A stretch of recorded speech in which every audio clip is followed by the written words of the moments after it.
Salve, salve galera, tudo bom com vocês? Espero que esteja tudo bem, espero que vocês estejam felizes com a chegada de 2023. Aqueles que atingiram seus objetivos, conseguiram passar no tão sonhado concurso, e aqueles que ainda não conseguiram, que cheguem com a esperança renovada, que vem mais um ano por aí e mais novas oportunidades para que você possa realizar o sonho do concurso público.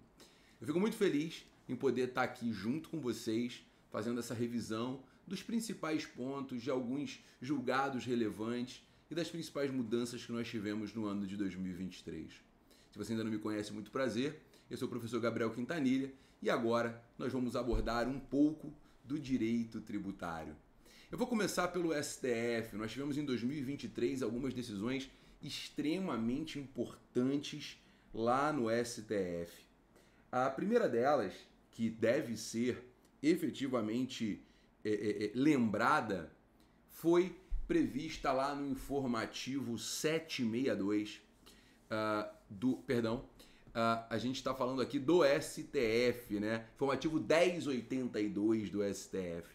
E lá no informativo 1082 do STF foram julgados os temas 881 e 885 da repercussão geral. Temas extremamente importantes para o direito tributário, tangenciando fortemente o direito constitucional, que foi o debate acerca da coisa julgada em matéria tributária, no caso de alteração da jurisprudência de prestações continuadas. Nós temos aqui a configuração de jurisprudência que até então não existia no STF, ou seja, é uma novidade que chega para consolidar o entendimento do STF, que ao mesmo tempo foi um entendimento muito seguro, é também um entendimento bastante perigoso, e eu vou explicar por quê. Bom, o que o STF entendeu foi o seguinte: se houver alteração da jurisprudência do STF no tocante às obrigações de trato continuado, essa alteração de jurisprudência dispensa que haja a necessidade de uma ação rescisória por parte do ente federado para a cobrança do tributo, bastando que seja respeitada a anterioridade e a noventena. Gente, esse caso ele é muito emblemático de que nós vivemos um momento em 2023 que foi um momento em que o STF buscou a todo custo proteger o orçamento público. O caso concreto em si, pessoal, é um caso que obviamente eu concordo com a decisão em parte, e você também vai concordar com a decisão. Porque a discussão que envolvia o tema 881 e o tema 885 era uma discussão que envolvia a CSLL, a Contribuição Social sobre o Lucro Líquido.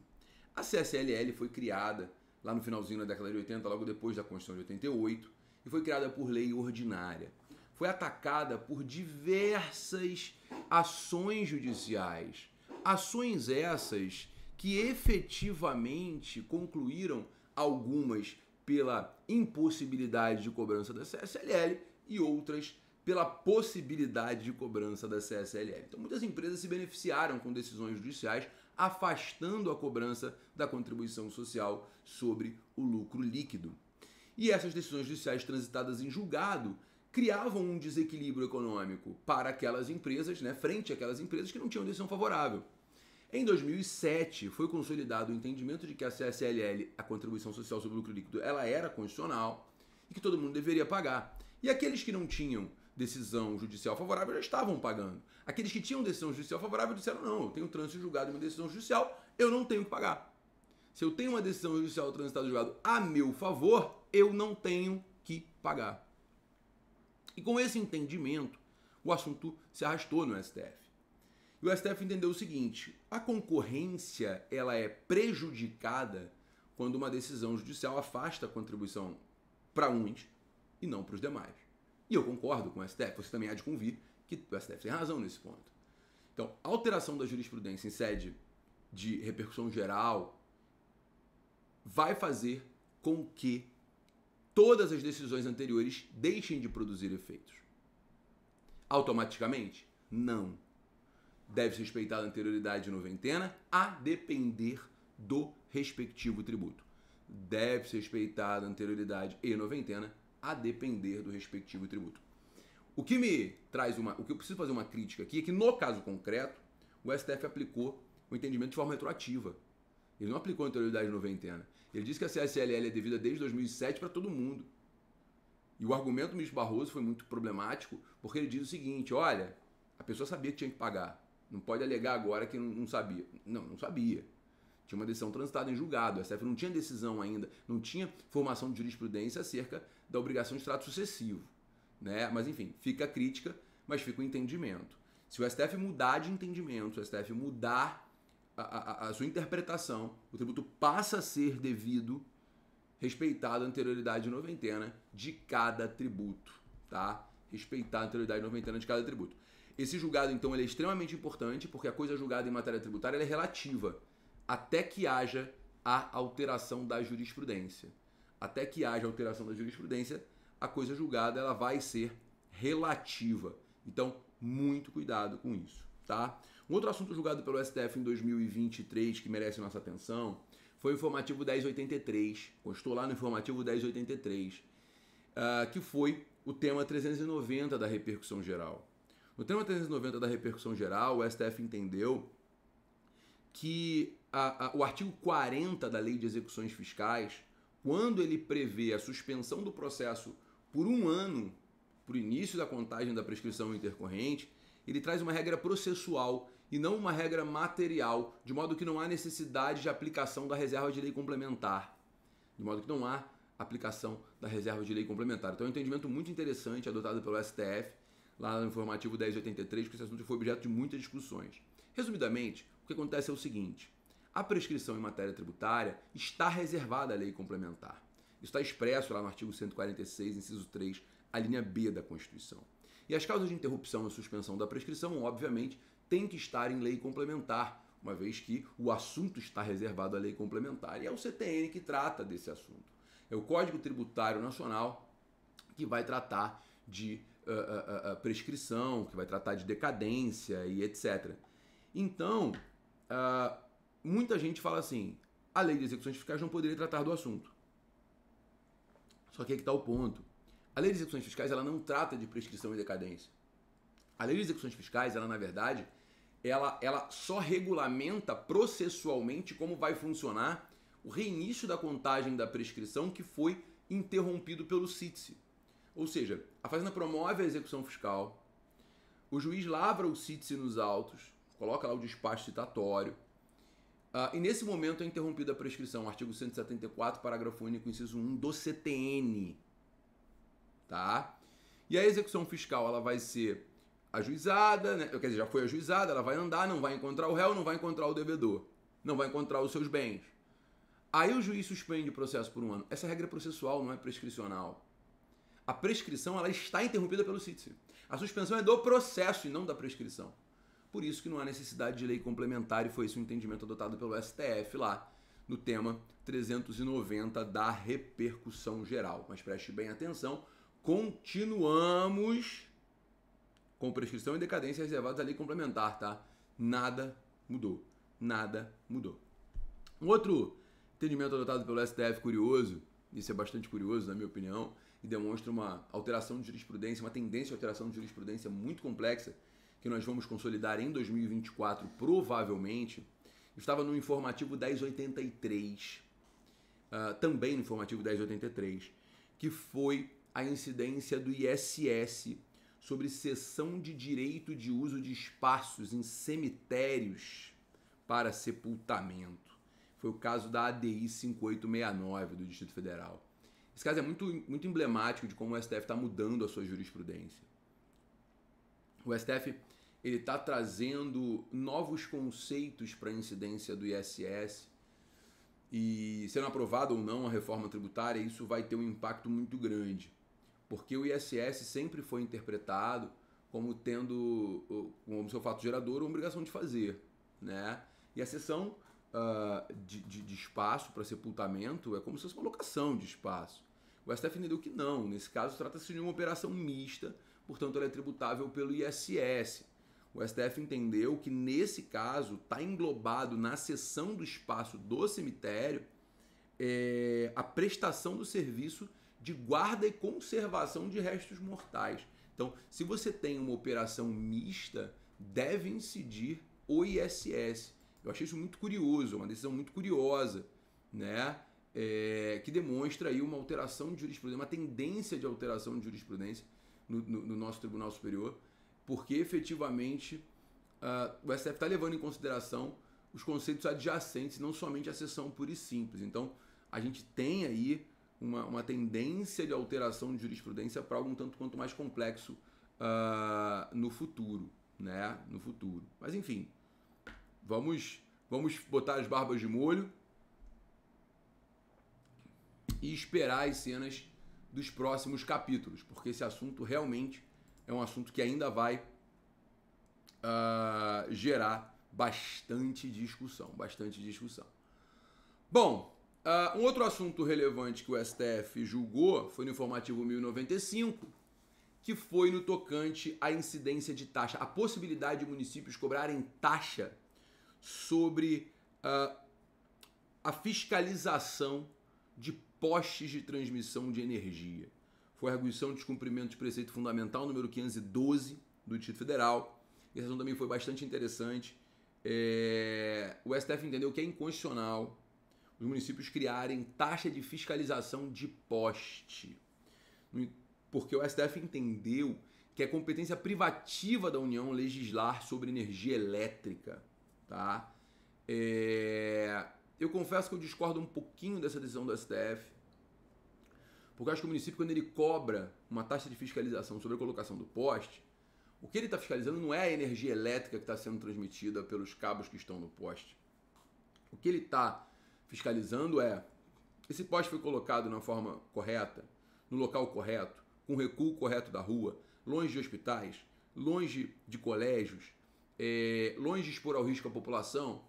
Eu acho que esse é o mote da taxa de fiscalização de poste, tá? E não efetivamente se essa energia está sendo transportada da forma correta. Eu acho que não é esse o ponto. Eu acho que o STF errou. Nessa decisão, mas é uma decisão adotada pelo STF. A gente vai entender e vai adotar. Então, para o STF, é inconstitucional que os municípios criem taxa de fiscalização de posteamento, sob o argumento de que energia elétrica é um assunto que está reservado à competência da União Federal. Tá bom? Belezinha? Legal? E aí, por quê, né? Porque taxa é contraprestacional. Só pode instituir taxa quem vai entregar a contraprestação. Se não houver uma entrega de contraprestação, não pode haver a taxa. Então a lógica é: se o município não pode fiscalizar a energia elétrica, o município não pode efetivamente cobrar essa taxa. Não pode cobrar essa taxa, tá? Nós tivemos uma mitigação ao princípio da legalidade também pelo STF no informativo 1098. O STF mitigou o princípio da legalidade no informativo 1098. É um assunto que merece também nossa atenção, tá? Foi o tema 1084 da repercussão geral. Qual é a situação, né? Uma lei municipal cobrando IPTU. A lei delega à esfera administrativa a possibilidade de avaliação individualizada do imóvel, não prevista em planta genérica quando o tributo foi lançado. Então o STF disse que é constitucional. Atenção, hein? Atenção. É constitucional a lei municipal que delega ao Poder Executivo a avaliação individualizada para fins de cobrança do IPTU de imóvel não previsto em planta genérica de valores, desde que fixado em lei os critérios para avaliação técnica, assegurado ao contribuinte o contraditório. O que o STF está dizendo aqui? A lei prevê os critérios e cabe à autoridade administrativa fazer a avaliação individualizada do imóvel. Ou seja, a planta genérica de valores, ela efetivamente não prevê aquele imóvel. Então a lei transfere à administração pública a possibilidade de lançar aquele tributo com os critérios da lei, mas efetivamente sem que haja uma lei específica.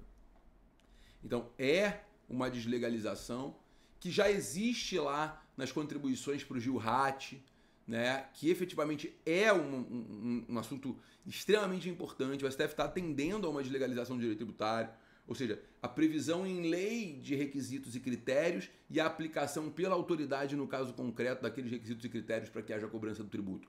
Eu, particularmente, acho muito perigoso, mas é um movimento que o STF está fazendo, até mesmo com o objetivo de aumentar a arrecadação, lembrando que o STF tem adotado um posicionamento muito pró-fisco, né, muito arrecadatório. De novo, eu acho perigoso, mas é o que tem para hoje. Beleza? Joia? Bom, a gente avança, né, dentro dos informativos do STF na nossa revisão aqui, e nós tivemos também mais um informativo interessantíssimo que eu enfim, acho que vale a pena a gente falar, que foi a incidência do ISS sobre franquia postal. Esse assunto foi um assunto discutido por dois fundamentos, né? Foi a ADI 4784. Primeiro fundamento, primeira discussão foi incide ISS sobre serviço postal. Nós sabemos que há imunidade recíproca aplicável aos Correios. Entretanto, é possível que o particular explore uma franquia postal. Nesse caso, a imunidade não vai se estender. E aí uma outra discussão foi no tocante ao serviço de franquia, né? A franquia, obviamente, é fato gerador de ISS, entendimento foi adotado pelo STF em 2020. Então o assunto hoje está pacificado. Então hoje incide sobre franquia fiscal. Beleza? Esses foram os principais pontos do STF. Eu quero passar rapidamente pelo STJ, porque nós temos também alguns pontos a serem analisados, tá? Vamos lá. Aí sim, vamos lá no informativo 762 do STJ. Deixa eu molhar a garganta aqui. Informativo 762 do STJ. Temos uma decisão interessante acerca do concurso, né, de cobranças, no caso execução fiscal em reclamação trabalhista. Execução fiscal em reclamação trabalhista, sociedade em recuperação judicial. Olha só, sociedade de recuperação judicial ou uma execução fiscal dentro de uma reclamação trabalhista, que isso é possível, no tocante a contribuições previdenciárias, né? No tocante a contribuições previdenciárias, a execução fiscal é feita na Justiça do Trabalho. Execução de atos constritivos, né, de bens da empresa em recuperação sem que haja alienação. A competência do juiz de execução fiscal, mas a substituição do objeto da constrição é de competência da recuperação. Então, muito cuidado com isso, tá? A restrição, ela acontece na execução, mas a administração do patrimônio, ela tem que se dar pelo juízo universal. A execução, ela se dá, repito, a execução, ela vai se dar no juízo da execução. Ali você vai ter a constrição. Pode ser na Justiça do Trabalho, pode ser na Justiça de Execução Fiscal. Ali você tem a restrição, ali você tem a constrição de bens. Mas a administração desse patrimônio tem que se dar lá no juízo universal, tá? Mas também o juízo universal não pode anular as penhoras e as constrições que forem feitas na execução fiscal. Existe um princípio que deve ser aplicado, que é o dever de cooperação no caso da recuperação judicial. Beleza? Então você tem que ter uma postura proativa, cooperativa, que efetivamente contribua para a satisfação dos créditos. Tranquilo, gente? Beleza? Fácil? Legal? Dando sequência. Aqui eu vou dar uma passada rápida num assunto que não é exclusivamente tributário, é também um pouco de direito penal, mas eu acho que vale a pena a gente chamar a atenção, porque nós temos em matéria tributária aquele entendimento consolidado de que, no tocante ao crime material, só é cabível a promoção da ação penal quando exaurida a esfera administrativa. Afinal de contas, o bem da vida tutelado é o crédito tributário, né? O STJ, no informativo 764, ele julgou uma supressão de tributo estadual, um tributo que não foi pago, mas o débito estava garantido por contrato de seguro, tá? E aí vem a discussão. O débito está garantido por contrato de seguro, mas o crédito está constituído. Foi exaurida a esfera administrativa. Foi exaurida. Garantiu por um contrato de seguro, mas a esfera administrativa foi exaurida e reconhecido que o indivíduo era devedor daquele tributo. É possível a persecução penal nessa condição? Lembrando que o objetivo é a satisfação do crédito tributário. O STJ entendeu que a materialidade de crime fiscal já está caracterizada, ainda que haja a garantia do crédito tributário por meio de um contrato de seguro, o crédito já foi constituído. E se o crédito já foi constituído, é possível a persecução penal, está presente a justa causa para a persecução penal, tá? Então, a gente precisa tomar cuidado com isso, porque o fato de existir a garantia não afasta a possibilidade de persecução penal, porque efetivamente o crédito já foi constituído. A garantia não constitui pagamento. O que extingue a punibilidade é o pagamento. O que extingue a punibilidade é o pagamento. Beleza? Tranquilo? Legal? Maravilha, maravilha. Bom, vamos lá. Informativo 767 do STJ. Mais um assunto de extrema relevância, tá? Que é uma consolidação de jurisprudência que eu particularmente acho um absurdo. Absurdo. O CTN não fala isso. É uma jurisprudência contra a lei. O artigo 130 do CTN, ao tratar da alienação de bens imóveis, ele diz com todas as letras que na arrematação em asta pública, está no parágrafo único, o valor alcançado na asta é o valor da quitação dos tributos. Os débitos subrogam-se no preço. E aquisição em asta pública é aquisição originária de propriedade. Se aquisição em asta pública é aquisição originária de propriedade, qual é a lógica? Eu te pergunto. Qual é a lógica do indivíduo arrematar em asta pública e levar a dívida? Nenhuma. Nenhuma. Essa lógica não existe. Tá? Não existe. Mas, efetivamente, o que aconteceu? Nos informativos 767, o STJ entendeu que a responsabilidade pelo adimplemento dos débitos tributários que recaiam sobre o bem imóvel é do arrematante. Não tem mais alegação de 130 parágrafo único. Se houver expressa menção no edital de asta pública que ele vai levar o débito e indicar o débito. O edital prevê que o arrematante leva o débito e o edital prevê que há débito.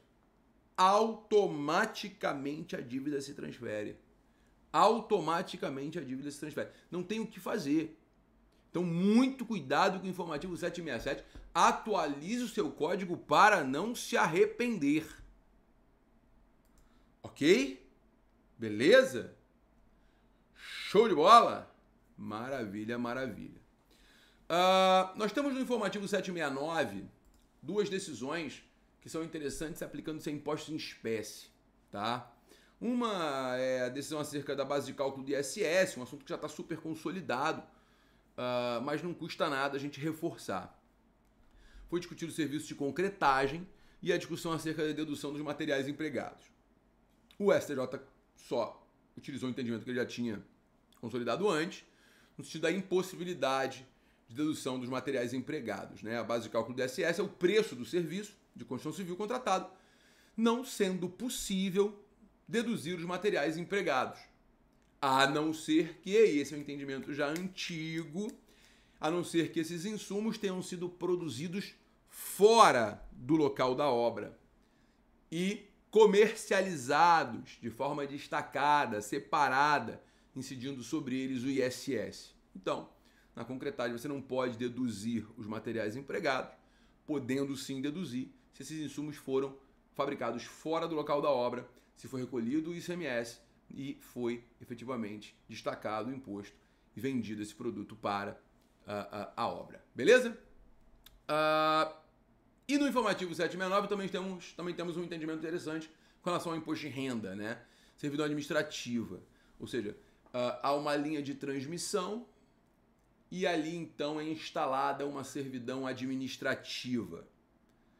Nesse caso, incide ou não incide imposto de renda? O entendimento do STJ foi que não incide imposto de renda, né? Porque na servidão administrativa o indivíduo vai ser indenizado, porque ele vai perder o direito de usar aquele bem em razão da linha de transmissão que está passando por ele. Então, é uma indenização, não é um aumento de patrimônio, não é um aumento de capital, é uma compensação pela perda do direito de utilizar aquele bem. Então, efetivamente, a instalação de servidão administrativa gera indenização. Indenização não é fato gerador do imposto de renda. Beleza, galera? Tranquilo, legal, legal, legal. E aí nós temos no informativo 773 do STJ uma questão processual relevante. Execução fiscal, substituição da garantia, fiança bancária por seguro-garantia. Assunto interessantíssimo. O STJ consolidou o entendimento no sentido de que é possível a substituição da fiança bancária pelo seguro-garantia, com base no artigo 15, inciso 1 da Lei 6.830. Por quê? Por quê? Porque fiança bancária e seguro-garantia têm a mesma característica, sabe? Eu não tenho por que impedir a substituição, porque ambos têm a mesma característica, estão inclusive no mesmo inciso da Lei de Execuções Fiscais.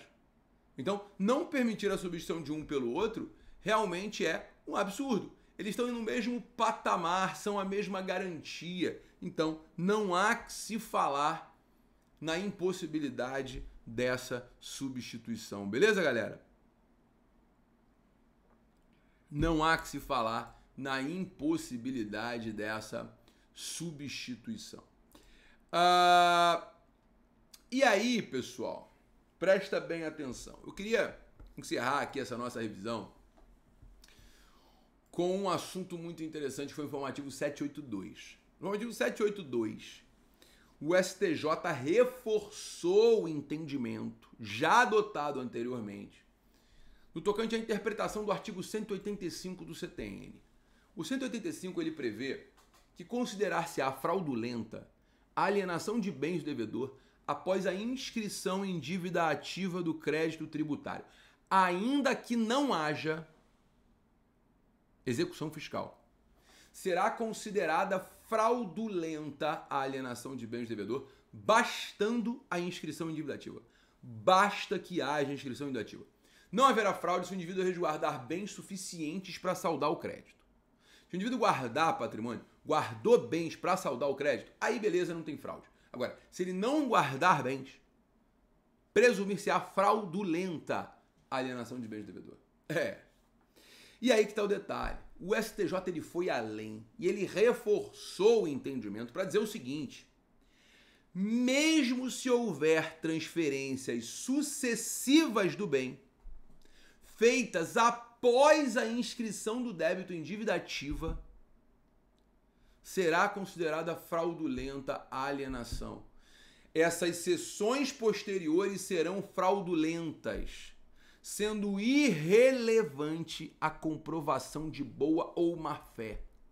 A presunção de fraude ela é absoluta, não se aplicando a súmula 375 do STJ. Você tem noção do quanto essa decisão ela é poderosa? Gente, olha só. Foi alienado um bem. Foi alienado novamente. Foi alienado novamente. Foi alienado novamente. Todas as alienações são fraudulentas, ainda que haja boa fé, bastando que para isso o crédito esteja inscrito em dívida ativa, desde que o devedor não tenha bem suficiente para saldar o crédito. Acabou, game over, fraude absoluta. Anote isso, porque na minha opinião é a grande maldade de 2023. Porque não tem como, 5 sessões depois, o indivíduo saber que na primeira a alienação era fraudulenta. É impossível saber. Mas esse foi o entendimento do STJ. Lembre-se, em 2023, os nossos tribunais superiores foram os mais fazendários possíveis. Não tinha como ser mais fazendário do que eles foram. O objetivo era proteger o orçamento público e assim foi feito em quase 100% das decisões. Senhoras e senhores, esses foram os pontos principais que eu escolhi para essa revisão. Eu espero que você tenha curtido, que você tenha anotado os pontos principais. Eu espero que você tenha aproveitado para relembrar muitas decisões que foram importantes e relevantes em 2023. E eu queria dizer que em 2024 estaremos juntos, se Deus quiser. Conte comigo, pois iremos juntos até a realização do seu sonho. Um beijo enorme, um feliz 2024. Tchau, tchau, galera.